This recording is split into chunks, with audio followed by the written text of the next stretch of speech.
Good evening, students. Now this video is specifically for the second MBBS students, those who are going to have their prof exams or PUCs within a few days. Now there are a few things that I want you to understand first.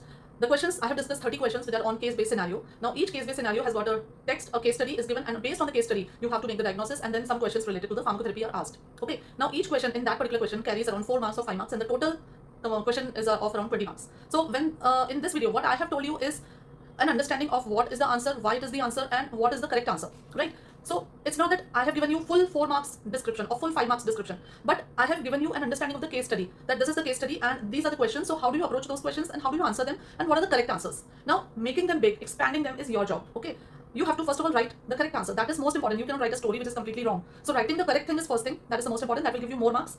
And then how beautifully you have written it, how beautifully you have explained it. You have made a flow chart, or you have written properly, showing bullet points, or writing it properly. The presentation also matters. So in my video, you will get around 30 questions, 30 hypothetical questions, which will help you in solving the actual question which will come in the exam.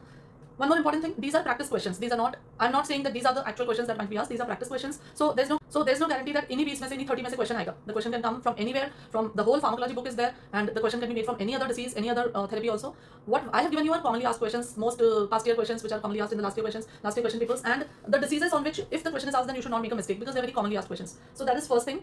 Then another thing that I wanted to tell you was, when you are answering the question, try to make diagrams. When I am telling you the answer, I'm just telling you the answer. I'm not really putting पूरा मैं आपको explain करके नहीं बता रही हूँ. But to get maximum marks in this question, you should make diagrams, you should make flow charts, you should describe it in such a way, make arrows लगा के आप उसको पूरा detail बना के दिखाइए. So the better way you write it, you will get more marks. What I have told you is what is the right answer, what is expected from you, and I have told you the pharmacology of that particular answer. For detailed understanding of the subject, I will suggest that you go and watch all the rapid revision series playlist that is there. Rapid revision series will complete pharmacology, will complete whole of pharmacology for you. It will give you a very good revision of pharmacology before the exams. It will help you in a lot of your practical exams because ANS काफी पूछा जाता है practical exam में. It will also help you in getting good marks in theory viva because grand viva is all theory. And in my rapid revision series, I have given you detailed explanations, information about related to that particular topic. So watch this video for case-based scenario questions. Also, there's one more video on explain why questions in which I have completed 50 questions which are explained via rationale based. And now since the time is very less and today was Sunday, I spent the whole day in actually making this video for you students because I know from 15th onwards you are going to have your exam. So I know there is very little time left. So please see the video, watch the video, and it is going to be very, very beneficial to you. So students, now let's do the case-based scenario questions as discussed, as I've told you. Now the first question is, a 55-year-old male patient presents with persistent headache and dizziness for 2 months. Blood pressure is 160/98. No diabetes, no history of CAD, routine labs, normal renal function, ECG shows LV hypertrophy. So सबसे पहले इस तरीके के questions में आपको पहले diagnosis बनाना है अपना. Once you have done the diagnosis correctly, then you can answer all the questions very correctly, right? So now let us see the questions which are based on this. The history, it presents that the patient has 160/98 millimeter mercury blood pressure. So and plus the patient's symptom are headache and dizziness. So this means that this patient is suffering from hypertension, right? Now hypertension हमारा diagnosis है. So diagnosis is hypertension. Now what is the drug of first choice here and why? The drug of first choice, I'm going to give you the answers and we are going to discuss that also. The drug of choice is ACE inhibitor in this case. For example, you can give enalapril. You can also select ARB instead of ACE inhibitor like telmisartan can be started. Now why? Because it offers good BP, it offers good BP control and also regression of LVH, because as you can see the patient has left ventricular hypertrophy. So this will reduce the cardiac remodeling also. Plus it also offers renal protection and it is usually preferred if the patient doesn't have any comorbidities. So जैसा कि हम देख रहे हैं, the patient does not have any diabetes or any history of CAD. So the best drug is ACE inhibitor. The second question, mention 2 additional antihypertensives suitable for him. So here you just have to write 2 additional categories of hypertensives like CCBs in which we have amlodipine, okay, and thiazides in which we have hydrochlorothiazide. Then next question is, explain the mechanism of ACE inhibitors. Now mechanism of ACE inhibitor is very simple. ACE inhibitors inhibit the ACE enzyme, that is angiotensin converting enzyme, which leads to reduced angiotensin 2 and which leads to vasodilation and also leads to reduced aldosterone and reduced blood pressure, right? The fourth question is, list 2 important adverse effects of beta blockers. So beta blockers के important adverse effects में सबसे पहला adverse effect which you have to remember is bradycardia, and another adverse effect that they cause is fatigue, right? Then fifth question is, why is monotherapy not sufficient or insufficient in hypertension? Now the answer to that is hypertension is multifactorial disease. So various factors can be responsible. So single drug sometimes is not able to regulate all the mechanism, may not control BP because of the compensatory mechanisms also. Body में आप एक तरीके से, if you try to reduce blood pressure by one way, the body will try to come back to the same balance through another way. So sometimes it is important to give 2 drugs. So combination of drug is more beneficial, right? Now coming to case number 2. Now case number 2 says, a 21-year-old female presents with episodic wheezing and breathlessness, worse at night. No smoking history, uses inhaled salbutamol occasionally. Spirometry shows reversible obstruction. So the diagnosis here is, what is the diagnosis? It is bronchial asthma. Okay, now the first question, which class of drug is used for acute symptom relief? So acute attack of asthma में the drugs which we use are short acting beta 2 agonist, which are called as SABA, and the drug which we usually use is salbutamol. Okay, then second question. The second question is that name a drug used for long-term prophylaxis. For long-term prophylaxis, we can use inhaled corticosteroids. Corticosteroids which are inhaled are usually used for long-term prophylaxis. Example, budesonide. We also have LABA, that is long-acting beta-2 agonist, and they are usually combined with the inhaled corticosteroid, and that combination can be given. The third question is why corticosteroids are not used for acute attack. Now, corticosteroids are not used for acute attack first because they have slow onset of action. Secondly, the corticosteroids are mainly anti-inflammatory and not bronchodilators. And in acute attack, what we need is bronchodilation. We don't need anti-inflammation. In acute attack, the thing that will protect is bronchodilation. So we cannot expect benefit by giving corticosteroids. Then the fourth question is list important adverse effects of long-term inhaled steroids. So important adverse effects of long-term steroids is oral candidiasis, and another one is hoarseness of voice. Okay. Next question is what is the role of leukotriene antagonist? So leukotriene antagonist, they block the leukotriene cystenyl leukotriene 1 receptor, and they reduce the inflammation. Okay, reduce the neurotransmitters which are responsible for the inflammation. So leukotriene antagonist mainly they reduce the LTB4, LTC4 and LTD4 action, and so they are more of anti-inflammatory and less of bronchodilator, है ना? So इसलिए हमको ये leukotriene antagonists are not very much preferred in the acute attack. They are more good or beneficial for long-term prophylaxis. Okay. So this is about these drugs. Next question is a 32-year-old man presents with cough for more than 3 weeks, fever, weight loss, chest X-ray shows right upper lobe infiltrates, sputum smear is acid-fast bacilli positive. The diagnosis is very clear. The diagnosis is first it is pulmonary tuberculosis, right? Now in pulmonary tuberculosis, list first line anti-tubercular drugs which are used in intensive phase. तो first line anti-tubercular drugs कौन सी होती हैं? Isoniazid, then rifampicin, then pyrazinamide, and ethambutol, right? So these are the first line drugs. Next question, explain mechanism of action of isoniazid. So isoniazid basically inhibits the synthesis of mycolic acid in mycobacterial cell wall. Okay, what are the 2 common adverse effects of rifampicin? Rifampicin के 2 common adverse effects. The first is orange red discoloration of urine. The second is that it is hepatotoxic, so it causes hepatotoxicity, right? Why is combination therapy necessary in tuberculosis? Now combination therapy is necessary to prevent development of resistance, first thing, and also to achieve synergistic action on various bacterial populations, because you know some are rapidly growing bacteria, some are spurters, some are dormant, so different drugs act on different phases. Next, name one hepatotoxic anti-tubercular drug. तो ये बहुत easy है. Hepatotoxic anti-tubercular drug है isoniazid. Even rifampicin and pyrazinamide are also hepatotoxic, right? Next question is a 47-year-old woman, obese woman, presents with polyuria, fatigue. Fasting plasma glucose is 162 mg per deciliter. Hemoglobin A1c is 8.2%. No prior history of diabetes. So here, what is the diagnosis? The diagnosis here is type 2 diabetes. Why? Because the patient is obese plus polyuria hai plus hemoglobin raised hai, and the hemoglobin A1c is also raised. Now what is the first line oral drug for type 2 diabetes? So the first line oral drug for type 2 diabetes is metformin, right? Metformin is the first line oral drug. Second, explain the mechanism of action. So mechanism of action में metformin activates the AMPK enzyme and decreases the gluconeogenesis, and it increases the insulin sensitivity in peripheral tissues. Okay, so this is the action of insulin. Metformin. Next question, list 2 contraindications to its use. Now metformin के 2 contraindications होते हैं. If there is any hepatic impairment, then it is not to be given, and in patients with renal failure and GFR less than 30 milliliter per minute, so then in such cases metformin is contraindicated. Name 2 other oral hypoglycemic drug classes. तो इसमें आप कोई सी भी दूसरी drug classes बता सकते हैं. You can write sulfonylureas, in which we have the drug which is used is glimepiride. Then you can even write DPP4 inhibitors. There are a lot of classes, incretin, mimetics. इसमें आती है हमारे sitagliptin, vildagliptin. So you can write thiazolidinediones, in which we have rosiglitazone. So a lot of drugs you can mention here, any two classes. What is the lifestyle modification important with diabetes? Why is lifestyle modification important? So lifestyle modification is important because it improves the insulin sensitivity and glycemic control. It prevents or delays the development of delays the complications, and it also enhances the drug efficacy. Okay, so this is the important role of lifestyle modification in these drugs, right? Next question पे आते हैं. Question number 5.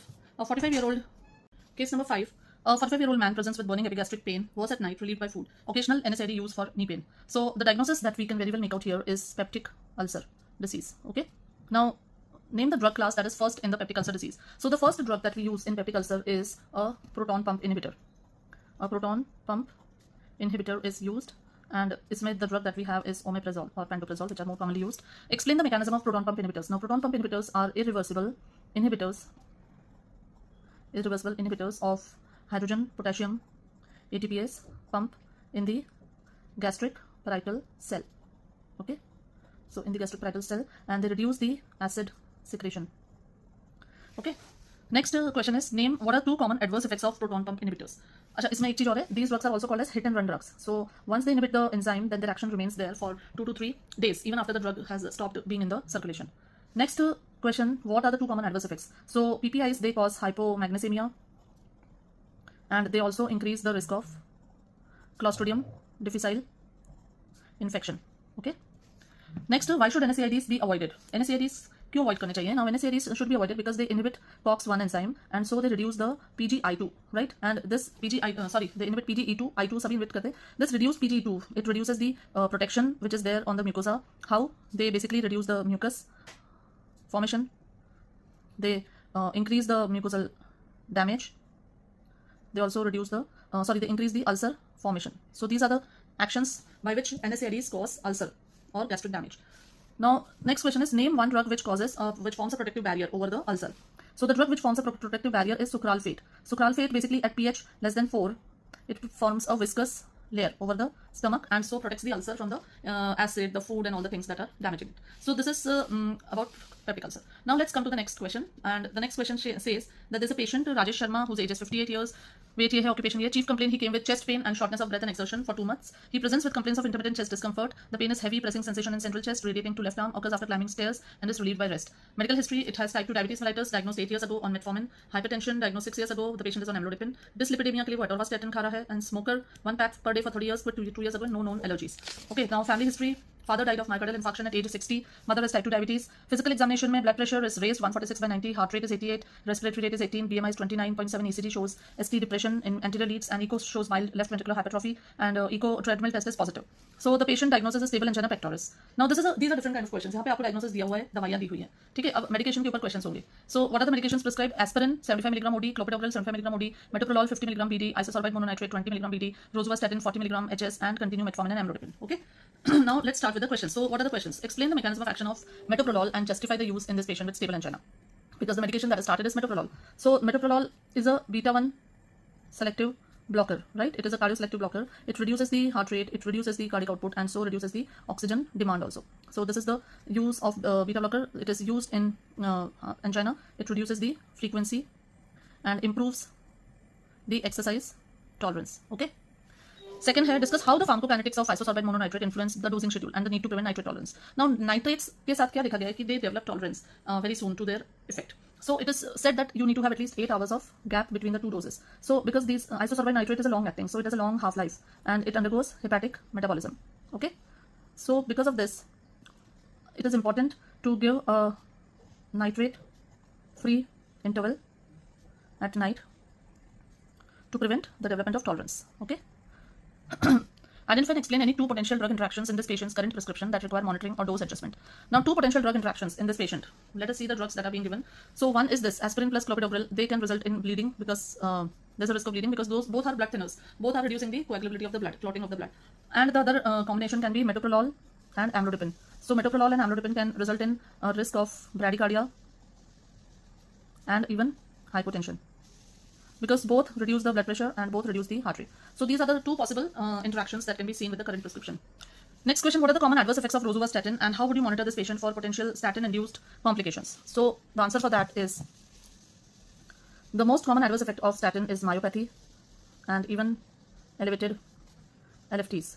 So what you do is you monitor the CK levels and LFTs periodically, right? So this is the common adverse effect of rosuvastatin and the monitoring of patient. Discuss the rationale for dual antiplatelet therapy in this patient and mention the 3 non-pharmacological interventions that should be advised. Now the dual, that is called as DPAT, dual platelet antiplatelet therapy. Sorry, it is DAPT. So what are the 2 antiplatelet drugs we are giving? We are giving aspirin plus clopidogrel. Now ये जो होता है dual platelet therapy, it is the mainstay of the therapy in angina MI patients. It prevents thrombus formation first of all, right? So it prevents thrombus formation in stable angina, especially when the patient has post positive stress test, right? And non-pharmacological intervention, वो क्या होंगे यहाँ पे? सबसे पहले तो smoking cessation, because the patient was smoking since a long time. Then second is dietary modification. The patient should have a low-fat diet, and the third modification is regular aerobic exercise. So these 3 lifestyle modifications will help in reducing the disease burden on this patient, right? The next question is a patient named Kavita Mehra and age 42 years, female, teacher. The chief complaint is that she's having recurrent seizures for past 6 months. History of present illness. She reports having experienced 3 generalized tonic-clonic seizures. Batao. Matlab she already has 3 epileptic fits in last 6 months. The first episode occurred suddenly without warning. Then witnesses described stiffening of the body followed by rhythmic jerking in the limbs lasting for 2 minutes. She was unresponsive during the episode and confused afterwards. The most recent seizure occurred 3 days ago at home. She also reports fatigue and disturbed sleep and occasional episodes of irritability. The past medical history says no history of head trauma or CNS infections, no significant psychiatric illness, not on any regular medication before seizure onset, and there is no family history of epilepsy. Investigations show that MRI brain is normal. EEG shows spike and wave discharges. Blood sugar, electrolytes, all are within normal limits. So the provisional diagnosis that they made is generalized epilepsy, a new onset generalized epilepsy. Right. The treatment that is started is valproate, lorazepam. Patient is advised to seizure precautions and regular follow. So explain how valproate exerts the anti-epileptic effect, because the drug of choice that they've given is valproate. Now valproate कैसे अपना काम करती है? So valproate or valproic acid, sodium valproate, it increases the GABA levels. It also blocks sodium ion channels. It also blocks calcium ion channels, and it also reduces glutamate channels. So by these actions, it is, in fact, sodium valproate is a drug which has got multiple mechanisms. So by all these actions, it is very useful in a lot of epilepsies, and it stabilizes the neuronal firing. Okay. Next, why is it important to monitor the serum levels of valproate, and what is the therapeutic range of valproate, and what are the risk of toxicities? Now, it is important to monitor the serum levels because it has got a narrow therapeutic index. Narrow therapeutic index. In therapeutic index क्या होता है? LD50 upon ED50, and the smaller it is means the drug is having more chances of adverse drug reactions. What is the therapeutic range? The therapeutic range is around 50 to 100 microgram per ml, and the toxicity is usually hepatotoxicity. It is toxic to the liver, then it causes encephalopathy, and it can also cause pancreatitis. Right? So these are the toxicities which are seen. Another serious toxicities में अगर हम जाते हैं, the most common and serious. So common में तो देखो, third common toxicity में it is GI upset, weight gain, and alopecia. And serious adverse effects में आता है hepatotoxicity, neural tube defect, and thrombocytopenia. And which one are more likely in women? In women, the neural tube defect is more likely, so it is a teratogenic drug. Then what is the rationale behind prescribing lorazepam as a PRN medication in seizure management, and how does it differ from diazepam? Now, acute, इसका answer मैं यहाँ लिखती हूँ. So, lorazepam, the fourth question. First thing is lorazepam is basically used in acute control of acute seizure control, and it is longer acting. It has got a longer duration of action, and less redistribution than diazepam. So that is why lorazepam is more preferred than diazepam in the patient of epilepsy.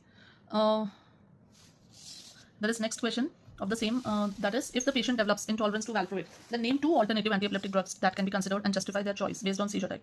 So if the patient develops intolerance to the valproate, the first alternative that we will consider is lamotrigine, because lamotrigine also has got multiple mechanisms, and it is effective in all type of seizures, effective in generalized seizure, which is there in this case, and it is also a mood stabilizer. So we will prefer lamotrigine. And the second choice that we can prefer is levotiracetam. So this drug is also having multiple actions, and it has also got fewer interactions. Right? So this is the question which was based on epilepsy, and which we have tried to solve all the questions based on that. Now next case is, patient is Ankit Verma, 35 years, software engineer, married, persistent low mood, fatigue, and loss of interest for 4 months. So here, this is the chief complaint. Okay. Now he presents to the psychiatry outpatient clinic with complaints of persistent low mood, loss of interest in daily activities, easy fatigability, and early morning awakenings for the past 4 months. He mentions feeling worthless, has reduced appetite, and has difficulty concentrating at work. He denies any suicidal ideation. His wife reports that he has become socially withdrawn and irritable. There is no history of substance use or psychotic symptoms. He has not experienced similar episodes in the past. So what is the past medical history? The patient is having no chronic physical illness, no previous psychiatric illness. Family history: mother had recurrent depression. Mental status examination: his appearance is disheveled and mood is depressed. Affect: he is constricted. Speech is slow and monotonous. Thought content is negative. Thoughts no delusions. Insight is partial. MMSE is 28/30. Mini mental status examination. Diagnosis is major depressive disorder. They have diagnosed with depression. The drug that they have given is escitalopram 10 mg OD, which is an SSRI, and zolpidem 5 mg for insomnia. Cognitive behavioral therapy, regular follow-up, lifestyle modifications are given to this patient. Okay, so this is the diagnosis and the treatment that is given to the patient. Now let us see the questions one by one. The first is explain the pharmacological mechanism of action of escitalopram.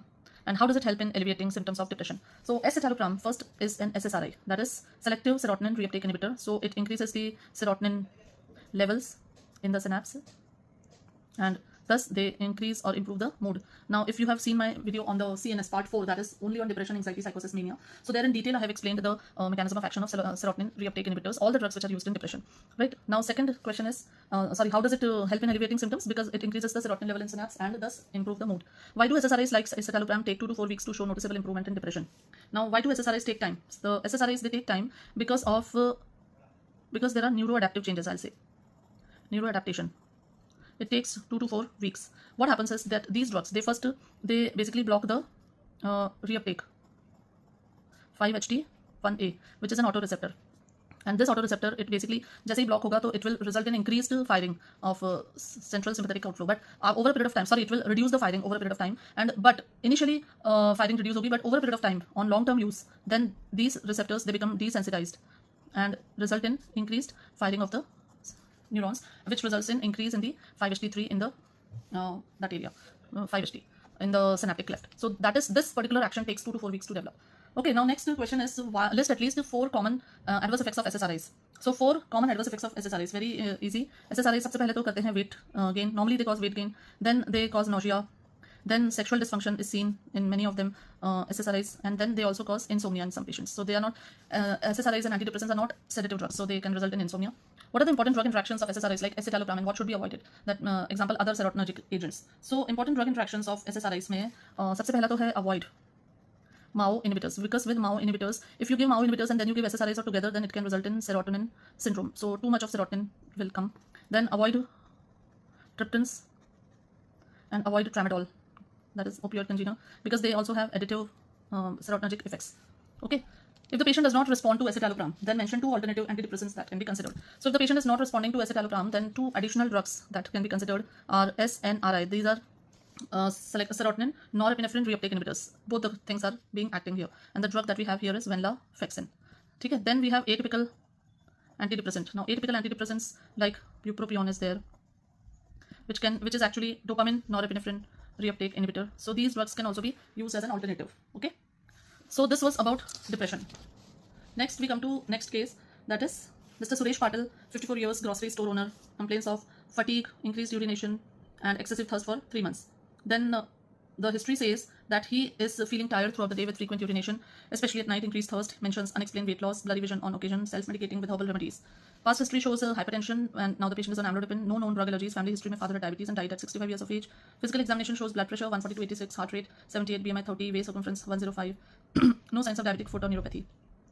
Lab investigations show the patient is having high blood glucose. Postprandial blood glucose is also very high. HbA1c is high. Serum creatinine is okay. Lipid profile is TGs are raised. HDL is low. LDL is high. So diagnosis में the patient is type 2 diabetes mellitus, newly diagnosed. Treatment plan: so metformin is started, 500 mg BD. Lifestyle modifications: amlodipine is continued. Regular follow-up scheduled in 4 weeks. Okay, now what are the questions? Now questions based on this case. Let us see. Again, this is a case of diabetes. We have done earlier also. Different type of in the same disorder, how different type of questions can be asked. So explain how metformin works in the management of type 2 diabetes and what is its main effect on insulin and glucose metabolism. So I'll answer the same thing, that it inhibits the AMP kinase and it inhibits the hepatic gluconeogenesis and also reduces the intestinal absorption of glucose, increases the insulin sensitivity in the cells, and it increases the peripheral glucose uptake. Okay. List the common side effects of metformin. Why is it contraindicated in renal failure? And what a serious but rare complication is associated with its use? Now, common side effects of metformin are usually GI upset. That is, it causes nausea and diarrhea. It is contraindicated in renal failure and patients who are having GFR less than 30. The risk is lactic acidosis, right? What is the target hemoglobin A1C in most adults with type 2 diabetes, and why? How often should it be monitored in newly diagnosed? The target target of HbA1c in most of the adults should be less than 7%, and check it every 3 months until controlled, and then check every 6 months after that, right? Next question, if metformin alone fails to control glucose after 3 months, then name 2 other classes of drugs that can be added for the treatment. So the 2 other drugs that can be added if the metformin fails, the first is SGLT2 inhibitors. That is, the most commonly used drug is dapagliflozin or empagliflozin, and it is an inhibitor of SGLT2 transporter, and it increases the urinary glucose excretion. So all the glucose that is filtered in the urine is excreted out. The second category of drug that can be used is DPP4 inhibitors, that is sitagliptin. So they do what? They increase the incretins, GLP1 and GIP, and they increase the insulin, reduce the glucagon. Okay. Next, what lifestyle changes in TT, type 2 diabetes mellitus management, and explain how they can enhance the effect of pharmacological therapy. So lifestyle modification जब हम करते हैं, so what it does is it increases the insulin sensitivity. It increases the insulin sensitivity, and it also causes weight loss. It also improves the lipid profile, and also improves the blood pressure. So all the lifestyle changes have got this benefit, and so for a patient of diabetes mellitus, they should be done. The next question is case 10. Patient is Priya Sinha, age 26 years, school teacher. Chief complaint is fever with painful urination for 3 days. What is the history of present illness? She is having burning micturition, increased frequency, and lower abdominal discomfort for last 3 days. Reports mild fever and chills. There is no flank pain, nausea, or vaginal discharge. 1 second. She had a similar episode 6 months ago, which responded to a 3-day antibiotic course. No recent hospitalization or travel history is there, and no known allergies. The patient is having a past medical history, no chronic illness, no regular medication, no contraceptive pill. Temperature is high, heart rate is high, blood pressure is okay, mild suprapubic tenderness, no costovertebral angle tenderness. Investigations में urine routine में there is leukocyte, positive nitrites, culture is pending, CBC is mild, leukocytosis, and renal function is normal. Diagnosis is uncomplicated lower urinary tract infection, suspected E. coli. Now the treatment that is started, empirical treatment, is nitrofurantoin 100 mg BD for 5 days, and paracetamol 500 mg SOS. So what are let's see the questions which are based on this. So coming to the first question, explain how nitrofurantoin works as an antibiotic and what makes it especially effective for urinary tract infection.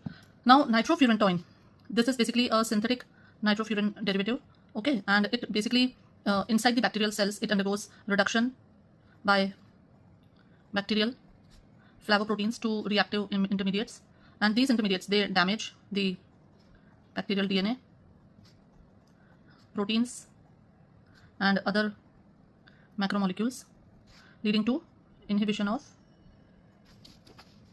protein synthesis and DNA synthesis and cell wall synthesis. So this is the mechanism. How they are effective in urinary tract infection. So what happens, this nitrofurantoin, it concentrates in the urine after oral administration. It achieves very high urinary levels and is bactericidal to the common urinary pathogens like E. coli, Klebsiella, Enterococcus, etc. Okay. Now, second question is, why is nitrofurantoin chosen as first-line therapy for uncomplicated UTI in women? And mention at least 2 advantages over fluoroquinolones or cephalosporins. So, first-line therapy क्यों use करते हैं इसको? First is, it is a narrow-spectrum antibiotic. It is effective against most of the pathogens. It has got low resistance rates, unlike increasing resistance which is seen with the fluoroquinolones and cephalosporins. What are the advantages? Advantages are it preserves the gut flora and reduces the risk of Clostridium difficile infection, which is usually seen with the other antibiotics. Then the second, low resistance development. They do not have no systemic side effects are seen, so they are very good in the, otherwise the safety profile is good. And the third thing is they are safe in pregnancy. Okay, so these are the main uses of nitrofurantoin and why it is chosen over other drugs. Third question, discuss the pharmacokinetic properties of nitrofurantoin that make it suitable for treating lower urinary tract infections but not pyelonephritis. Now, pharmacokinetic properties पे अगर अपन बात करें, तो it is seen that this drug has got poor systemic and renal distribution. So it does not reach the therapeutic levels in renal parenchyma, right? So that is why these drugs are not very effective in the upper UTI. So good concentration in like urine in the lower UTI. So they are more effective in the lower UTI like cystitis and urethritis. Okay. Next question is, what are the common and rare side effects of nitrofurantoin? Why it is contraindicated with impaired renal function? So now common side effects, if we see, so common side effects are GI upset like nausea, vomiting, headache, and then brown discoloration of the urine, so brown urine. And rare but serious side effects में आते हैं pulmonary toxicity and hepatotoxicity, right? So rare but serious side effects include pulmonary toxicity, hepatotoxicity, and it can also cause peripheral neuropathy. In G6PD deficient patients, it can cause hemolytic anemia. Okay, and it is contraindicated in renal impairment. Okay, it can even result in systemic toxicity. So it is contraindicated in patients with impaired renal function. The next question, fifth question, is why is urine culture important even when empirical therapy has been started? Why? How would you modify the therapy if the organism is resistant to the nitrofurantoid? So urine culture, as you must have seen in the question, that urine culture report was pending. So urine culture is important because it confirms the diagnosis by identifying the positive organism. It provides the antibiotic data, antibiotic sensitivity data for targeted therapy, right? And it helps in detecting resistant strains and avoiding treatment failure, right? So if the patient is resistant, then alternatives are fosfomycin, sorry, I think it is visible, fosfomycin single 3 gram dose, or you can give a combination of trimethoprim, sulfamethoxazole, or you can give oral beta lactams, the 4th generation compounds like cefixime. Then avoid fluoroquinolones if you can, right? Now, case number 11. A 52-year-old male presents to the outpatient department with complaints of increased thirst, frequent urination, tingling sensation in both feet for the past 3 months. He has a family history of diabetes. On examination, he has a BMI of 29 kg per meter square, and blood pressure is 140/88, decreased sensation to monofilament testing on both the feet, and his fasting blood glucose is 156 milligram per deciliter. So now the questions, and hemoglobin is 8.2, right? So now let us see the questions one by one. What is the most likely diagnosis? The most likely diagnosis here, as the case itself suggests, that the patient is having diabetes. So this is diabetes mellitus type 2 with peripheral neuropathy, right? So this is the diagnosis in this case. What is the mechanism of action of metformin? Okay, now nowhere it is given that he was taking metformin anyways. So this again, it is a repetition. I have earlier also covered, so I'll just write here earlier covered. I'm not going to repeat it again here. Why is monofilament testing important in diabetic patients? Now diabetic patients the monofilament testing actually, it detects the peripheral neuropathy in early stages, right? So in early stages, if you want to detect, then you can do this, and so it will prevent the development of diabetic foot, and it will also prevent the amputations which usually occur because of diabetic foot. Name 2 other classes of drugs that can be used in type 2 diabetes. Again, a repeat question. Earlier we have also done this, that you can use. So this is also something repeat. And what non-pharmacological measures should be recommended? This is also repeat. Basically reduction in the weight, then smoking cessation, then regular exercise, foot care, and all these things. Okay, coming to question number 12. A 24-year-old woman presents with complaints of fatigue, dizziness, and shortness of breath on exertions. She reports heavy menstrual bleeding over the past 6 months. On examination, she appears pale. Her hemoglobin is 8.2, MCV is 72, and serum ferritin is low. The diagnosis here is very simple. This is iron deficiency anemia, right? So this is the diagnosis here. Second, what is the mechanism of action of iron therapy? Now, oral iron therapy, when we give oral iron therapy, usually is given is ferrous form, and this is absorbed in the duodenum, and this iron is then used in heme synthesis. Okay. Why is MCV decreased in iron deficiency anemia? Now, MCV is decreased in iron deficiency anemia because there is less hemoglobin production, and that results in microcytic RBCs. MCV means mean corpuscular volume. So the RBCs become small in size, microcytic. So the MCV is reduced, the corpuscular volume is reduced. What mention 2 side effects of oral iron therapy? Oral iron therapy, first of all, it has got a GI upset. The patients usually are not able to eat because they get a lot of nausea. Then they have metallic taste. Then the stools become black. So black stools and constipation. So these are all the, I've written 4. You can write any 2 of them. The dietary advice that should be given, again, very simple, that increase the iron-rich food in the diet. Then take iron with vitamin C supplementation, and avoid tea or coffee around the meals. Okay, but that will inhibit the absorption of the iron from the food. Next question is, a 35-year-old man presents with progressive worsening of shortness of breath. He is having a past history of similar episodes and frequent hospitalization. A diagnosis of status asthmaticus was made. So this is a case of status asthmaticus. Make a list of bronchodilator drugs that can be used to treat the asthma and mention the mechanism of age. So if they are saying make a list, so that means you have to write a lot of drugs here. So सबसे पहले आती है हमारी SABA, that is short acting beta agonist, and in this we have drug which is salbutamol, which causes bronchodilation. Okay, then second we have LABA, in which we have salmeterol, which also causes bronchodilation. Then we have theophylline, which is phosphodiesterase 4 inhibitor, and it causes increased cyclic AMP and bronchodilation. Okay, then we have anticholinergics. In anticholinergics, we have ipratropium. They basically block the M3 receptor and cause bronchodilation. So there's a long list of drugs that you can read right here. They are mainly asking you bronchodilator drugs, so don't write anti-inflammatory drugs here. Right, next question. How will you manage a case of status asthmaticus? So I'll write the answer here on next page as we don't have space here. So manage the case of status asthmaticus. सबसे पहले give high flow oxygen, then give nebulization of salbutamol plus ipratropium. Right, then give IV hydrocortisone, then give IV Maxelf, give mechanical ventilation if required. And another thing, yes, that's all. Then next question is role of inhaled corticosteroids in asthma. Now, inhaled corticosteroids, as we know, the third question, inhaled corticosteroids, they are basically anti-inflammatory. So what they do is that they reduce the all the cytokines, interleukins, TNF, alpha. They reduce the inflammation in the airway. They reduce the production of mucus and hyperresponsiveness, right? So ICS basically act on the inflammatory part of the asthma. Why long-acting beta-2 agonists are preferred in combination with steroids? Now, long-acting beta-2 agonists are preferred in combination with steroids.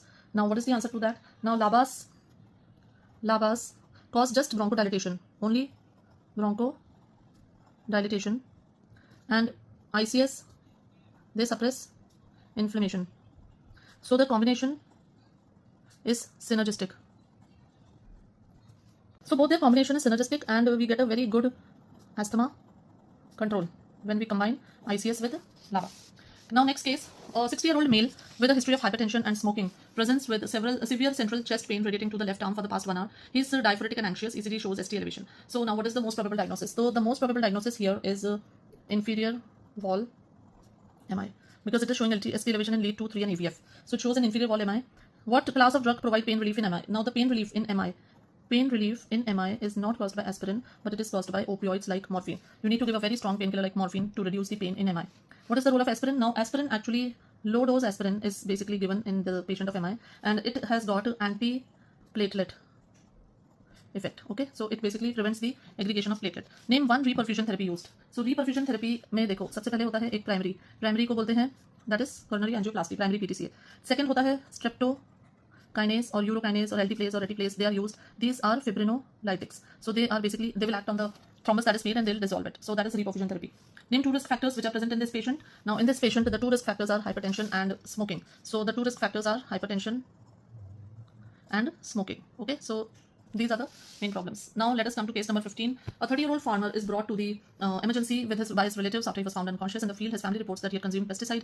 An hour ago, on examination, patient is conscious. Pinpoint pupil, bradycardia, hypertension, excessive salivation. He also has muscle fasciculations and is gasping for breath. There is strong smell of chemicals on his clothes and ECG shows sinus bradycardia. Diagnosis of OPC poisoning is made.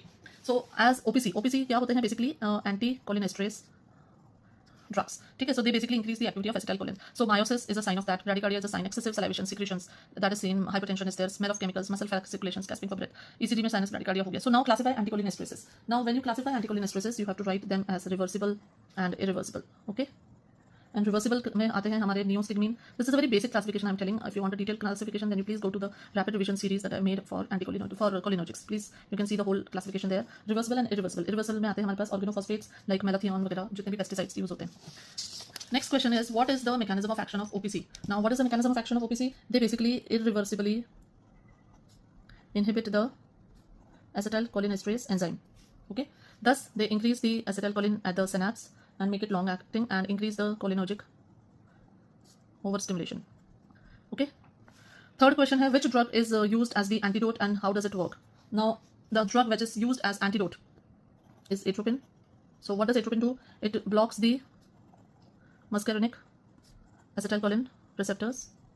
The other drug that we use is pralidoxim, and this reactivates acetylcholinesterase. Okay.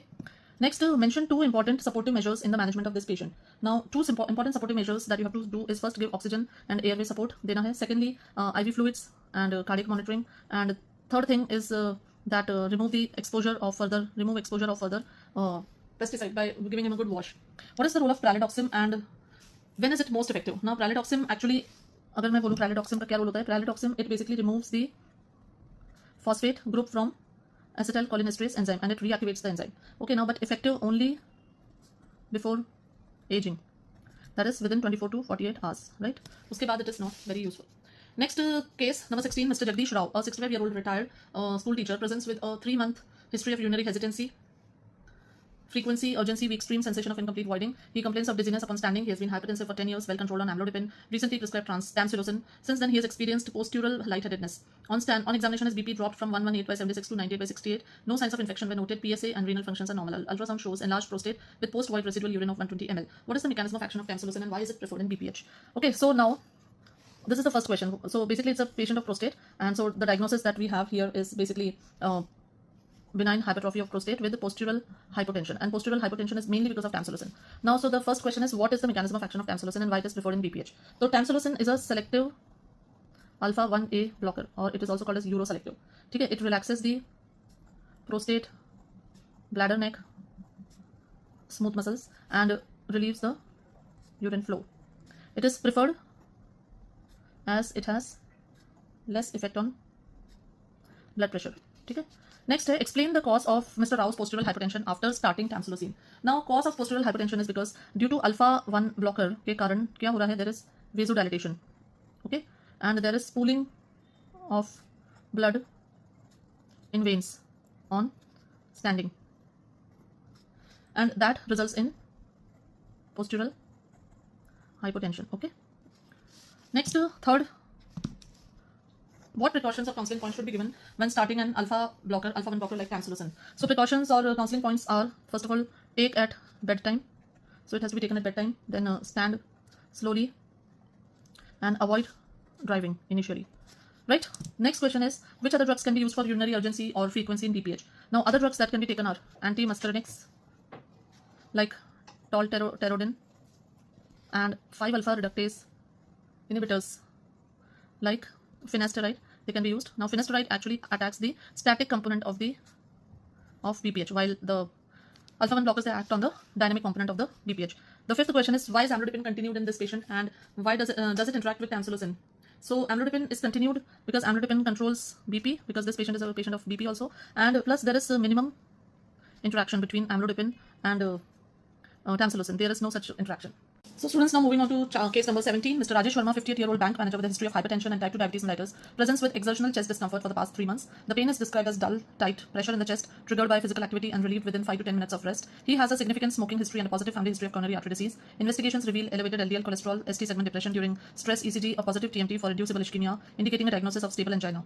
Now mention the first line drugs which are given and what is the mechanism of action of nitroglycerin in relieving the anginal pain. So what is the first line drug in such a case? First of all, the diagnosis. So what is the diagnosis here? It is basically a case of stable angina. Okay. Now the first line drugs that we give to such patients are beta blockers, in which propranolol can be given, nitrates are given, then antiplatelet agents, that is aspirin clopidogrel combination is given, statins are given to reduce the cholesterol levels, right? So these are the therapies. What is the mechanism of action of nitroglycerin? So mechanism of action of nitroglycerin is that it basically releases NO, which causes increased cyclic GMP, which causes vasodilation, and thus it reduces the preload, and it also reduces the myocardial oxygen demand. Okay. Next, why is atenolol used in the management of stable angina? Now, atenolol is used in the management of stable angina because atenolol is basically a beta 1 cardioselective blocker. So it is cardioselective. So it acts only on heart, and what it does is it reduces the heart rate, it reduces the cardiac output, it reduces the oxygen demand of the heart. So that way it benefits in ischemia and angina. Next question is, what are the side effects of sublingual nitroglycerin and explain Monday disease? Now, side effects of sublingual nitroglycerin is that it causes headache and it causes hypotension and also flushing. Now, what is Monday disease? Monday disease is basically nitrate tolerance after a drug-free weekend. So, the headache and tachycardia appear on re-exposure. Okay? So, this is Monday disease. Then, next question is, how does atorvastatin help in the management of stable angina beyond cholesterol control? So, atorvastatin, I'll write it here. Answer the fourth answer. Atorvastatin, these statins also have got pleiotropic effect. यहाँ पे because of this pleiotropic effect, so it reduces inflammation, right? It stabilizes the plaque. It also reduces the free radical generation and free radical injury, and increases the endothelial function. So these actions of atorvastatin are said to have a better or more important effect in the management of patient. Describe the PFOX inhibitors. So PFOX inhibitors basically क्या होते हैं? Fatty acid oxidation inhibitors होते हैं ये. So PFOX inhibitors में the drugs which we normally study is trimetazidine. This basically they shift the metabolism from fatty acid to glucose, and thereby they increase the efficiency of the myocardium. So these are the drugs which are called as PFOX inhibitors. Okay, coming to the next case. Mrs. Sunita Mehra, a 50-year-old homemaker, presents with a 2-month history of insomnia, anxiety, restlessness, and fatigue, particularly in the evening. She has no prior psychiatric or chronic medical history, and to manage her symptoms, she was prescribed diazepam 5 mg at bedtime, which initially improved her sleep. However, after 3 weeks of continuous use, she reports reduced effectiveness. On examination, she is alert, mildly anxious, and has stable vital signs with no neurological deficit. Okay, this is the history. So now, the questions which are based are, what is the mechanism of action of diazepam? So the first thing, सबसे पहला तो ये जो diagnosis है इस case का, this is basically chronic benzodiazepine use. The patient is dependent on benzodiazepine, and so these are the problems, side effects, or the things which are being seen. What is the mechanism of action of diazepam? Now, diazepam is basically GABA BZD chloride channel complex पर act करता है, and it is GABA facilitatory. It increases the GABA receptor, GABA A activity, and causes opening of chloride channels and causes CNS depression. Okay. Then what is the likely reason patient needs higher doses of diazepam after 3 weeks of use? The likely reason that patients need high doses of diazepam after 3 weeks of use is that the patient develops tolerance due to receptor desensitization. Okay. Next, what are the potential risk of long-term benzodiazepine use? Now, risk of long-term benzodiazepine use can result in dependence. Then once you remove the benzodiazepine, it will result in withdrawal reactions. Then there can be memory impairment, right? And in elderlies, there can be falls also. Name 2 benzodiazepines which are used for short-term anxiety or insomnia, and 2 used for seizure control. Now, for short-term anxiety or insomnia, what do we use? We use alprazolam. Okay. And for seizures, what do we use? We use clonazepam and diazepam. Okay. Here we can also use alprazolam and lorazepam. Okay. Then next question is, what is the advantage of Z compounds over benzodiazepine? Now Z compounds से इनका मतलब है zolpidem, zopiclone, zopiclam. So these drugs, if we talk about these, first of all, they have less dependence. Second, less daytime sedation. And third, they have a short half-life. So these are the advantages of Z compounds over benzodiazepines. Next is case number 19. Mr. Rakesh Sharma, a 28-year-old software engineer, presents with a 6-month history of suspiciousness, auditory hallucinations, social withdrawal, poor sleep, decreased appetite. Now, he was diagnosed with schizophrenia and started on haloperidol 20 mg. While his hallucinations have improved after 3 weeks of treatment, he now experiences symptoms including restlessness, facial twitching, rigidity, and tremors. So basically, the diagnosis of this is a patient of schizophrenia, and schizophrenia patient who is having with haloperidol induced extrapyramidal symptoms. So what is the mechanism of action of haloperidol? Now the first question is haloperidol. Haloperidol is what? Haloperidol is an antipsychotic drug having D2 receptor blocking activity. It blocks D2 receptor, especially which area of the brain? In the mesolimbic system. Okay. So by this action on D2 receptor, it is used in schizophrenia. Second is, what is the reason for extrapyramidal symptoms? Now the extrapyramidal symptoms in patient is usually because of D2 blockade in the nigrostriatal pathway. And what is this pathway important for? This pathway plays a major role in the Parkinson's. Now, whenever there's a damage to D2 dopamine system in the nigrostriatal pathway and overactivity of the cholinergic system, so that results in imbalance or disbalance, and this imbalance create hota hai, and this results in increased acetylcholine and reduced dopamine, and this results in EPS, that is extrapyramidal symptoms. Now, what is drug-induced Parkinsonism and how you will manage it? Drug-induced Parkinsonism may basically, whenever there is a due to D2 blockade, the patient develops tremors, rigidity, muscle dystonias, akathisia, right, and tardive dyskinesia. These are the symptoms which patient develops when they are taking D2 blockers for a long time, and due to these D2 blockers, the patient develops Parkinsonism. So this is called as drug-induced Parkinsonism. Treatment is done with anticholinergics like trihexyphenidyl. Okay. So this is the answer to third question. Fourth question is, what are the advantages of atypical antipsychotics over typical antipsychotics? Now, this is a very important question. Now, atypical antipsychotics, सबसे पहले they have less propensity to cause extrapyramidal symptoms. Secondly, they are more effective, better for negative symptoms, right? Then third thing is they also lower the prolactin elevation. So atypical antipsychotics, plus they are acting from other mechanisms like histamine, like serotonin blockade. So they are not having that much symptoms of extrapyramidal symptoms, which are seen with typical. Then what are the adverse effects of atypical antipsychotics? Atypical antipsychotics, mostly they are associated with first weight gain. Then they also cause QT prolongation. They cause sedation. and they also cause metabolic syndrome. Okay, so these are certain adverse effects which are seen with atypical antipsychotics. So this is the case number 19. Now coming to case number 20. Now, Master Aryan, a child, was brought to the emergency department with complaints of excessive talking, restlessness, and visual hallucinations. His parents reported that he had ingested unknown berries from the garden while playing. Soon after, he developed flushing of the skin, dry mouth, dilated pupils, high fever, and altered sensorium. On examination, he was found to be disoriented with hot, dry skin, mydriasis, and tachycardia. So the history here indicates that he has ingested unknown berries while playing. So the symptoms: dry mouth, dilated pupils, and skin, high fever. So this indicates that this is atropine poisoning. Okay, and more clearly to say Dhatura poisoning. He must have ingested some Dhatura seeds, Dhatura, that whatever fruit, and that must have resulted in this kind of poisoning. So what is the diagnosis? The diagnosis is Dhatura poisoning.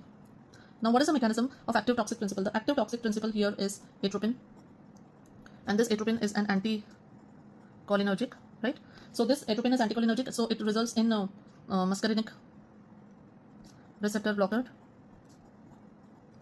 and so it presents with these symptoms. Second is, what are the adverse effects of the active toxic principle? Adverse effects में देखो dry mouth सबसे पहले, because it reduces all the secretions. Then dilated pupil because it causes mydriasis. Then hallucinations are there. Then it causes urinary retention because it reduces the urination.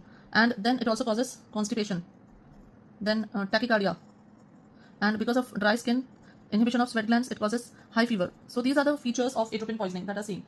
What is the antidote for this poisoning and how does it work? So what is the antidote for this poisoning? The antidote for this poisoning is physostigmine, which is anticholinesterase, right? Anticholinesterase inhibitor होता है, or yes, anticholinesterase or acetylcholinesterase inhibitor. So what it does, it increases the acetylcholine. It also crosses the blood-brain barrier and increases the acetylcholine and reduces the effect of atropine, because atropine is a competitive antagonist, so it will be removed once you increase acetylcholine. Fourth, what are the supportive measures for this patient? So supportive measures, you give IV fluids, then you give cooling for hypothermia, you give sedation, benzodiazepines, and monitor the vitals. Okay. Next, why is physostigmine preferred over neostigmine in this case? Now physostigmine is preferred because physostigmine is preferred because it crosses blood-brain barrier. Okay. Neostigmine is a quaternary compound and it does not cross the blood-brain barrier. So since Dhatura poisoning is acting on the brain, so that is why we need a drug which can act on the brain also. Okay. Question number 21. A routine blood pressure measurement at a general practitioner's clinic revealed that a 50-year-old male patient had a blood pressure of 180 by 110. Several repeated visits confirmed these pressures. No cause was found for the hypertension. On asking for personal history, the patient revealed that he smoked 20 cigarettes a day. He was slightly obese. So now here, as you can see, that the diagnosis is basically essential hypertension. Okay. Now question number 1. At this time, the patient felt perfectly well and asked why he should be worried about this blood pressure. So what will you tell him? So basically, in this case, you have to tell the patient that although he is asymptomatic right now, अब इसका देखो answer बहुत descriptive आएगा, सो मैं बोल ज़्यादा रही हूँ and I'm not writing so much. This hypertension is a silent killer. So although right now the patient doesn't have symptoms, but ultimately sustained elevated BP is going to damage the vital organs, right? And once that happens, then it can result in nephropathy or various complications like stroke or kidney failure or kidney disease is there, retinopathy, loss of vision, then atherosclerosis. So these can happen. So the early intervention, the early treatment is started, these complications can be delayed, right? Next, what antihypertensive drug you might consider for initial therapy? Now, the first line drugs हमारे पास होती हैं ACE inhibitors, जिसमें we can give enalapril 5 mg OD से start कर सकते हैं, or we can give CCB, in which we have amlodipine, which can also be given as 5 mg OD dose. So these are the drugs which can be given in the starting. ACE inhibitors can be replaced by ARBs if the patient feels or has dry cough. Next, enumerate drugs used in the treatment of essential hypertension. Now, there are a lot of drugs. The first, we write diuretics, in which we have thiazides. Then we have ACE inhibitors or ARBs. Then we have CCBs. Then other drugs that are used are beta blockers, alpha blockers, then central acting drugs like clonidine. Then we have vasodilators. Then after beta blockers, we have alpha blockers. We have vasodilators. Vasodilators, we have arterial dilators and venous dilators and arteriovenous dilators. So the classification is huge. Now, what are the advantages of CCBs? The next question is, what are the advantages of CCBs? So let us answer this question. Now, CCBs are basically potent vasodilators, right? So they dilate the vessels, they reduce the systemic TPR, that is total peripheral resistance, and reduce the blood pressure. Then they are safe in diabetics and dyslipidemia, as they do not increase the lipid and the sugar. Then they are effective in elderly patients with low renin hypertension. They are useful in angina and arrhythmias also, right? Then they are long acting, so once daily dose is sufficient. So these are the benefits of CCBs. Then the last question was, what are the side effects of ACE inhibitors? So coming to the side effects of ACE inhibitors, now ACE inhibitors के side effects में सबसे पहला होता है dry cough. This is because of accumulation of bradykinin. Then it also causes hyperkalemia, right, because of reduced aldosterone. Then it results in angioedema, which is rare but life-threatening. Then hypotension, especially after first dose in volume-depleted patients. They can cause renal impairment, particularly if they are used in patients with bilateral renal artery stenosis. Then they are teratogens, so they are contraindicated in pregnancy. Okay. So these are the side effects of ACE inhibitors. Coming to the next question, poisonous gas is released in the underground metro station at Delhi. Passengers are brought to the surface by emergency workers in protective clothing. The surviving passengers are sweating, have pinpoint pupils, bradycardia, difficulty in breathing, and are salivating copiously. Some start to have convulsions also. The gas is found to be sarin. Now this is an organophosphorus drug. You see they have pinpoint pupils. So organophosphorus, which is basically an anticholinesterase, so it will increase the acetylcholine action. Then they have bradycardia, difficulty in breathing, and salivating, so increased secretions also. Now what is the mechanism of poisoning? So सबसे पहले the poisoning का mechanism क्या है? Sarin is an OCP, OPC, organophosphorus compound. So what it does is it causes irreversible inhibition of acetylcholinesterase, right? So irreversible inhibition of acetylcholinesterase. So there is an increased accumulation of acetylcholine and it causes overstimulation. Now we have already done one question related to the OPC poisoning also. So now here the management, how can the patient be managed? So the first thing is remove the clothing, wash the skin, so that is called as decontamination. Then you have to give IV fluids and you have to give atropine IV. It is a competitive endocrine at muscarinic receptor, so it will reduce action of cholinesterase and acetylcholinesterase. Then pralidoxim or PAM. It reactivates the acetylcholinesterase and is effective before aging of the enzyme. So has to be given before the enzyme ages. Then you can give benzodiazepines for seizures and give oxygen and ventilatory support. Third question, what is the side effect of anticholinergic agent used in the treatment? So the drug that we used here is atropine. So atropine के side effects क्या क्या होते हैं? So it causes blurred vision, first of all because it is mydriatic. Then it causes urinary retention, dry mouth because it reduces the secretions, and it causes constipation, then tachycardia. So these are the side effects caused by the atropine. Next question, why is pralidoxim ineffective as an antidote in carbamate poisoning? Now what happens is pralidoxim is ineffective because carbamates, first of all, carbamates, they form reversible bonds. Okay, so they form reversible acetylcholinesterase के साथ bonds and they spontaneously hydrolyze also.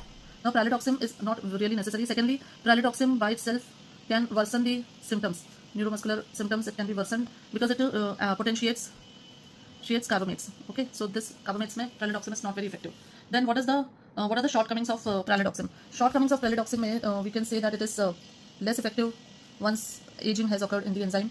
Then it has got poor CNS penetration. It is expensive and has to be given early. Okay, so these are the main important points related to pralidoxim. Next, case number 23. 10-year-old child is brought to the pediatrician. The mother complains that the child suddenly stopped his activity, gives a blank stare for 10 seconds and then resumes the activities. The episodes have increased over the past 2 months. EG reveals a 3 Hz spike and wave discharges when the child is asked to hyperventilate. So diagnosis is absent seizures. Okay, now they've given the diagnosis. Now first question, mention 2 drugs effective for treatment of this patient and the mechanism. So absent seizures, the drug of choice is ethosuximide. Ethosuximide is an inhibitor of T-type calcium channels, okay, in thalamus. Now again, epilepsy I have taken a very detailed video, rapid revision series, so you can do that. So ethosuximide inhibits the T-type calcium channels. The second drug that we can use, valproate. Valproate is multi-action. It increases the GABA, then reduces sodium, reduces calcium, then reduces glutamate. So multiple actions, and it is also found to be effective in children in absent seizures. Not to be given less than 2 years, but since the age here is 10 years, so we can give this. Second, what precaution should be taken while changing the anti-epileptic drug? Now, when you're changing, then gradual tapering of current drug and initiate new one. Okay, avoid abrupt withdrawal, right? Then monitor the therapeutic levels and adverse effects also. Then next is, what is the treatment strategy for status epilepticus? Now status epilepticus में सबसे पहले we give lorazepam IV or diazepam. Next there is a drug fosphenytoin which can be given IV. Phenytoin is oral. Then if still refractory, then you give midazolam, barbiturates, deo ya to, or propofol or phenobarb. Okay, see. So status epilepticus we have to give initially lorazepam, then phenytoin, then finally phenobarbital. What are the supplements, dietary supplements recommended for pregnant ladies who are on antiepileptic? So first hota hai isme folic acid. Folic acid is very important and to prevent any neural tube defects. Then vitamin D also if enzyme inducing anti-epileptic drug is being taken. Then last question is on next page. What are the side effects of phenytoin sodium? Now phenytoin sodium के बहुत सारे side effects होते हैं. So first thing, it causes gingival hyperplasia. Then it also causes ataxia, nystagmus. Then teratogenicity, if it is given to a pregnant lady, then it can result in fetal hydantoin syndrome. It causes skin rash and it also causes megaloblastic anemia. Okay. So these are the side effects of phenytoin sodium. Next, case number 24. A 40-year-old man is given an intravenous injection of penicillin for pneumonia. A few minutes later, he's found with profound hypotension, dyspneic with wheezing, and has an urticarial rash. The diagnosis is anaphylactic shock. So how do you manage the patient? Now, how do you manage the patient? So patient, basically, this is diagnosis is anaphylactic shock, right? So in this, how will you manage the patient? The first is, in anaphylactic shock, you have to give intramuscular adrenaline immediately, or stat. Now, adrenaline is a physiological antagonist of histamine, and so it is helpful in anaphylactic shock. Why adrenaline is the drug of choice? So, adrenaline के अलावा यहाँ पे आप oxygen दोगे, IV fluids दोगे, you will give antihistaminics also, antihistaminics, and you will give corticosteroids also. Then why is adrenaline used? Because see, adrenaline, it stimulates the alpha 1 receptor, so it will increase the blood pressure. By beta 2 receptor, say it will cause bronchodilation and will prevent further release of the mediator. And it is, I'll write here, physiological antagonist of histamine. Right? What is the dose and route of administration of this life-saving drug? The dose and route of administration is usually 0.3 to 0.5 milligram intramuscular in anterior or lateral thigh. Okay, repeat every 5 to 15 minutes if needed. Then what receptors does adrenaline act on? We have just discussed that it acts on alpha 1, causes vasoconstriction. It acts on beta 1, then it increases the heart rate and increases the contractility. And it acts on beta 2, so it causes bronchodilation and mast cell stabilization, right? So this is the action of adrenaline. When are glucocorticoids indicated in the treatment of anaphylactic shock? Now, glucocorticoids, they are not immediate action.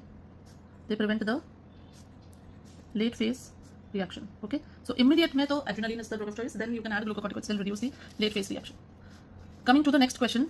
A 65-year-old woman with atrial fibrillation has been taking warfarin for several months with no problem. She visits a gynecologist and complains that she has vaginal irritation. Her doctor diagnoses vaginal candidiasis and prescribes oral fluconazole. Later, the woman notices blood in her urine on 2 or 3 occasions. What is the indication of warfarin in this case? So now here, see, the patient with AF was taking warfarin.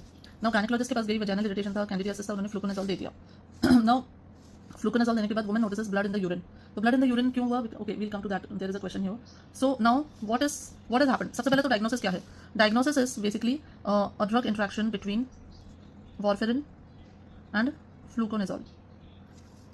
So basically fluconazole is a enzyme inducer, right? So it basically inhibitor. This is not inducer, it is inhibitor. So because of its action of inhibition, it raises the levels of warfarin, and warfarin, because of its toxicity, caused bleeding. Okay, so this is the thing which has happened here. Now what is the indication of warfarin in this case? Now warfarin is prescribed in atrial fibrillation to prevent thromboembolism or stroke, which can happen due to AF. Other indications are if the patient has prosthetic valves, he has DVT, or he has pulmonary embolism. So this is the indication of warfarin in this case. Why is there blood in the urine? Now blood in the urine is because fluconazole is cytochrome P450 inhibitor. So because of its inhibition, there is an increase in the levels of warfarin, an increase in the levels, so excessive anticoagulation has happened, and that has resulted in bleeding, right? The next is, how will you manage this patient? So management of this patient is, first of all, stop fluconazole, okay? Then check INR, then withhold warfarin, okay? And give vitamin K if INR is more than 5 or there is a bleeding, okay? Next, write 2 examples of other drugs that can produce a similar effect with warfarin. So drugs producing similar effect with warfarin can be metronidazole and ciprofloxacin, right? So metronidazole and ciprofloxacin are the 2 drugs that can result in similar effect with warfarin. How does warfarin differ from heparin in terms of mechanism, onset of action, and route of administration? Now heparin and warfarin, those they have different mechanism of action. So what happens is that warfarin inhibits the vitamin K dependent clotting factors, right? While heparin activates antithrombin 3. So this is first action difference. Then warfarin has got a delayed action, usually takes 36 to 72 hours, while heparin has a very rapid onset within minutes. Minutes mein kaam karti hai. Warfarin can be given orally. Heparin is usually given by intravenous route or subcutaneous route. So these are important differences between warfarin and heparin, okay? Now coming to the next question. A 68-year-old man, Ram, with type 2 diabetes and ischemic cardiomyopathy, that is LVF ejection fraction less than 25%, presence with dyspnea despite compliance with the optimal medical therapy, enalapril, metoprolol. CVP, PAP, PCWP is significantly elevated. His creatinine is raised from 1.2 to 3.3. His blood urea nitrogen is 52. You decide to admit him and give intravenous loop diuretics. Dopamine infusion was initiated at a dose of 1 microgram per kg per minute. Explain the rationale. Okay, so this is a condition, and what is the diagnosis here? The diagnosis is heart failure. With patient has creatinine, so renal dysfunction. Okay, so this is the diagnosis that we have made. Now let us see the question number 1. Explain the rationale for the use of low dose of dopamine in heart failure associated with renal insufficiency. Now see, very good question. Low dose, when you give dopamine in low dose, that is 1 to 3 microgram per kg per minute, then it basically stimulates the D1 receptors in renal vessels and causes vasodilatation in renal and splanchnic blood vessels, and so it basically increases the GFR, causes diuresis, and it is important and preserves the renal perfusion, which is very important because sometimes renal perfusion gets damaged and then kidneys are affected. Explain the acute and chronic effects of ACE inhibitors or ARBs on kidney function. Now, acute versus chronic. So, acute effect of ACE inhibitor is that they increase the GFR, right, by increasing the vasodilatation, by causing the vasodilatation of the afferent arteriole. And chronic may basically they reduce the glomerular tension or hypertension and reduce the proteinuria, and so they are renoprotective in long term. Okay. Then third is explain why caution is advised with use of ACE inhibitors or ARBs in heart failure associated with advanced renal insufficiency. That means GFR is less than 30. So when the GFR is less than 30, when there is an advanced kidney failure, then ACE inhibitors can result in hyperkalemia. They can cause further drop in GFR. So we have to monitor serum creatinine and potassium levels very closely, right? Next, fourth question. What is the role of ivabradine in the treatment of heart failure with reduced ejection fraction? So ivabradine basically inhibits the funny current in SA node. So it basically slows the heart rate. So it is used in heart failure with low ejection fraction with the heart rate more than 70 beats per minute.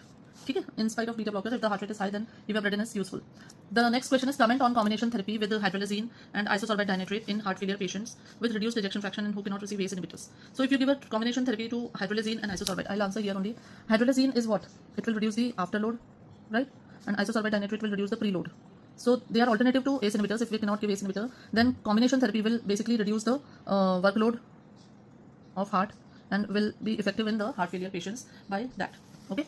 So this is that case. Now coming to the next case, number 27. Uma, a 55-year-old obese female, weight 92, with 5-year history of T2DM, hypertension. For 10 years, blood investigation revealed that random blood sugar was 320 and hemoglobin A1C was 8.5. She was on treatment with metformin 500 mg PD. Now therapy was initiated with injection liraglutide, which is a GLP-1 analog, and with a dose of 0.6 mg subcutaneously once daily for 1 week, titrated upwards to 1.2 mg subcutaneously once a day 1 week later. Uma responds well to the treatment. Her blood glucose concentration stabilizes over a period of months, and the HbA1c is reduced to 6.2. Right now, we all know liraglutide is a incretin mimetic. Okay, these are latest drugs, and that is GLP-1 and GIP. So they increase these levels. They delay the gastric emptying. They also increase the secretion of insulin, and so are beneficial in diabetes. The intensification of, now question number 1. The intensification of antihyperglycemic therapy for the patient is done by adding liraglutide to metformin. Now justify the selection of liraglutide. So liraglutide, again, what we'll write here is that liraglutide is a GLP-1 analog. So here it increases the insulin secretion. It decreases the glucagon, and it delays the gastric emptying. Okay, causes weight loss, so beneficial in obese patient also, and it has a low risk of causing hypoglycemia. Right now, next question is question number 2. What is the expected adverse effect if liraglutide is combined with sulfonylurea? Now, liraglutide with sulfonylurea, see, now both stimulate insulin release.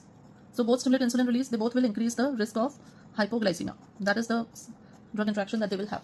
Question number 3. What is the how does liraglutide enhance the action of GLP-1 for lowering blood glucose level? So it basically activates GLP-1 receptors.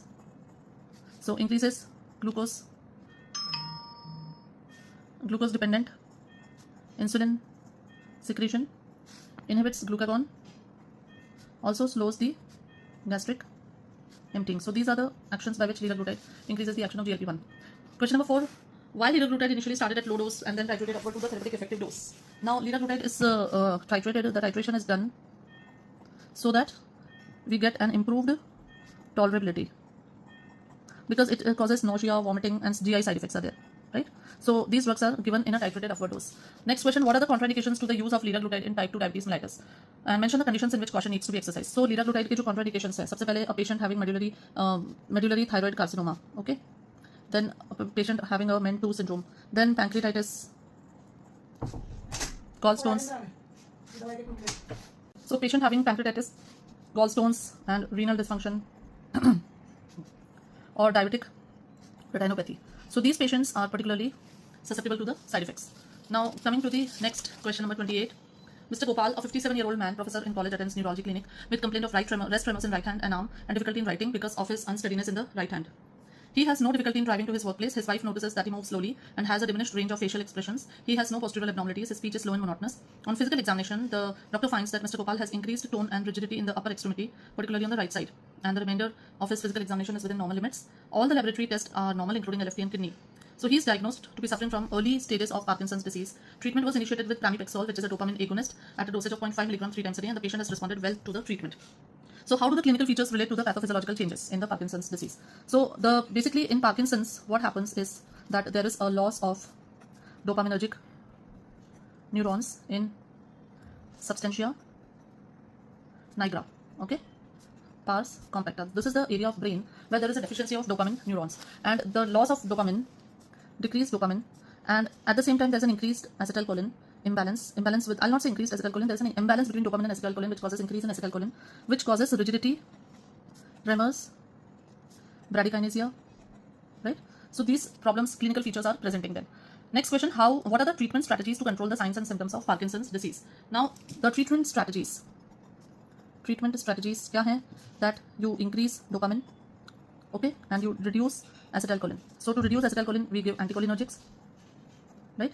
And to increase dopamine, what you can give is dopamine agonist, which will act at the D2 receptor. Then you can give dopamine by itself as levodopa plus carbidopa, right? Then another treatment strategy is that you give MAO-B inhibitors, so you reduce the metabolism of dopamine. COMT inhibitors, so these also drugs inhibit the metabolism, and anticholinergics, okay? So these are the various treatment strategies. Third question, should pramipexole be prescribed in a patient with the associated kidney disease? If not, give reasons. And what is the safer alternative to pramipexole? Now pramipexole in a patient with renal disease, what happens is pramipexole gets accumulated, okay? So it is not safe in renal failure. What is the alternative? Alternative is ropinirole, which has hepatic metabolism, okay? Ropinirole is also a dopamine agonist. Next, question number 4, in which formulation is roticotin available and how it is advantageous for the patient of Parkinson's disease? Now, so roticotin is basically, it is also a dopamine agonist, and this also acts by activating the dopaminergic receptors. It is given as a transdermal patch, and this transdermal patch is advantageous for the patient because it provides a continuous stimulation, improves compliance, and avoid GI side effects, right? Question number 5. Question number is, what advice would you give to Gopal who is on pramipexole? So what advice will you give to Gopal? Now first thing that the advice that we will give to Gopal is, because pramipexole causes hypotension and drowsiness, so it is to be avoided in machinery work, and also regular follow-up is necessary, okay? Next question is case number 29. A patient, 7-year-old girl, presents to the clinic with history of asthma and seasonal allergic rhinitis each spring but not rest of the year. She complains of shortness of breath and frequent nighttime awakening. On inquiry, she revealed that her symptoms are worsened during spring season, and over last 6 months, she gives a history of 3 similar attacks which were of lesser intensity. The attacks were spontaneous and occurred at an interval of 1.5 to 2 months. The attacks were well controlled previously with 2 puffs of salbutamol MDI taken as and when required. However, the present attack did not subside in spite of 8 puffs of salbutamol MDI taken as 2 puffs every 10 minutes. She has been taking leukotriene antagonist for allergic rhinitis, okay?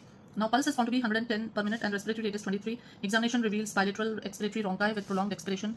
Rest examination is normal. She has eczema and hay fever since she was 4 years old. There is no history suggestive of any cardiac cause of breathlessness or history suggestive of any abdominal or CNS problem. Diagnosis is moderate persistent asthma. So now the diagnosis as it is given is moderate persistent asthma in a child. So what could be the predisposing factor in this case? The predisposing factor in this case is atopy, that is allergic, no? Seasonal hai, pollen se ho raha hai, so that is atopic. Which drugs are available for management of bronchial asthma? So the drugs which are available are either anti-inflammatory or they are bronchodilators. So for detailed, you can see the rapid revision videos. Now bronchodilators we have short acting beta agonist, we have long acting beta agonist, we have anticholinergics, right? And Then we have anti-inflammatories. We have corticosteroids, that is inhaled corticosteroids. Then we have what are they called as leukotriene antagonist, right? Then we have mast cell stabilizers. Yes, here we have methyl xanthines, that is theophylline also. Then so these are the various drugs which are used in asthma. Next question: why salbutamol is preferred over isoproterenol and adrenaline in the management of asthma? So salbutamol is a selective beta-2 agonist, right? So it causes bronchodilation and no cardiac action, while isoproterenol and adrenaline, they will act on alpha-1, beta-1, and then they can have all those side effects. What are the likely side effects of salbutamol in bronchial asthma? So remember the T's. What are they? Tremors, tachycardia, and T-wave inversion. It also causes arrhythmias. Then hypokalemia, hyperglycemia. So these are the side effects of this. Then why aerosols are preferred? Why aerosolized salbutamol is preferred over oral and parenteral administration in the management of acute asthma? So aerosols are preferred over oral or parenteral administration because first of all they will have a rapid onset. Then lower dose will be required because you are reaching directly into the lungs, and it will have fewer systemic side effects. One more thing, just along with this, we can discuss that in small children may we use nebulizers rather than MDIs, meter dose inhalers, okay? Because it is more effective in children because they cannot have an inspiration expiration setting. They can't understand that. Coming to the last case, that is 30. A 60-year-old female, Rita, with pain and stiffness in joints and weakness, predominantly affecting the proximal muscle of the limbs and fatigue. She was diagnosed with diabetes 14 years ago and hypertension 20 years ago. Recently, she required drug intensification for blood pressure control. Lab investigation revealed elevated serum BUN, creatinine, and GFR less than 30, indicative of chronic kidney disease. Other significant findings include hypocalcemia, hyperphosphatemia, increased PTH levels, and reduced calcitriol.